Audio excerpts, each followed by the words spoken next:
Okay, so now from this we are going to discuss from the beginning the adventment of Mahatma Gandhi. You know that Mahatma Gandhi already arrived in India in 1915. So he was born in Porbandar, a small town in the bank of Arabian Sea in Gujarat, and he moved to England and studied law, and then he migrated to South Africa and started practicing. He was a barrister, a famous and the law practitioner. But one day one incident changed his life. He understood at the time in South Africa the anti-apartheid movement was on its peak, and where the black people were discriminated by the white people, and they treated as slave and servants. And one day when Gandhiji also riding in a train, and one white person also European also thrown him out from the train with its luggage, and on that day he was feel very much humiliated, and he thought and he understood that not only just studying their subjects and acquiring the British knowledge and knowing the English language and just acquiring their dress is not the criteria to become a European, so and become an European. So he was very much angry and he felt ashamed on that day, and decided to establish a movement against the British, against the colonizer, against this bad practice, the racism. And he constructed a movement also in Natal, where he lived in KwaZulu Natal in South Africa, and he led the anti-apartheid movement, and finally he was successful. And the British authority in South Africa, it is also a colony of British, the colony of Britain, was finally ready to give some right to the natives, the South Africans. So after successfully led a movement in South Africa, he returned to India, and he was already a respected leader known internationally there, and his South African campaigns had brought him in contact with various types of Indians: Hindus, Muslims, Parsis and Christians, Gujaratis, Tamils, North Indians, upper class merchants, lawyers, workers, everyone. So Mahatma Gandhi spent his first year in India traveling throughout the country, understanding the people, their needs and the overall situation.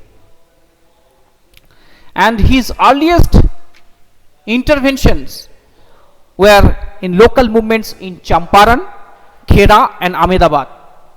In 1916, 17 and 18, these three movements also occurred in different parts of India. One in Champaran in Bihar,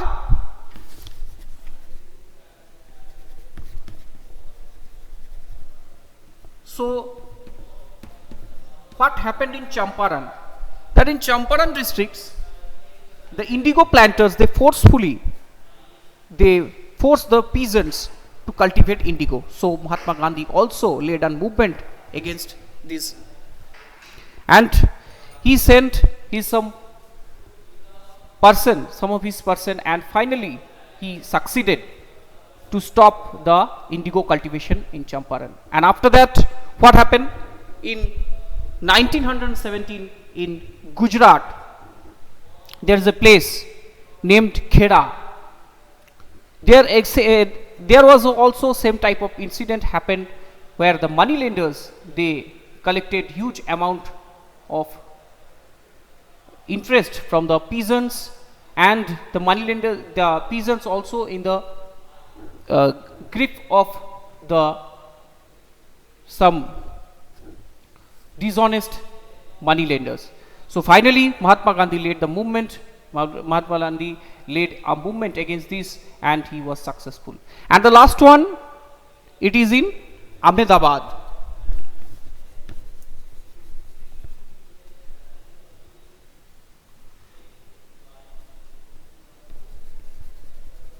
Ahmedabad in 1918.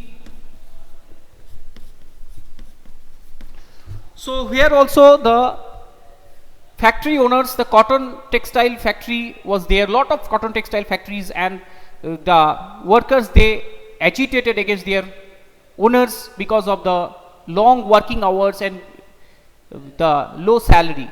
And when Gandhiji also start the movement, and he came with the contact of Vallabhbhai Patel there, our first the Home Minister of India, independent India. So then together they successfully led this strike, and successful successful, and finally the owners of the factory owners of the Ahmedabad, they ready to give some facility to the workers, their working hours reduced to 8 hours, and they also their salary also increased. So this is a great success of Gandhiji, three incidents, and after that he was very much popular among the common masses of this region. So now next let us know, focus in some details on the movements organized by Gandhiji in 1990 and 1922, the Rowlatt Satyagraha and the non-cooperation and Khilafat movement. So students, that's all from today's class. Thank you for watching. See you in the next class with the non-cooperation movement.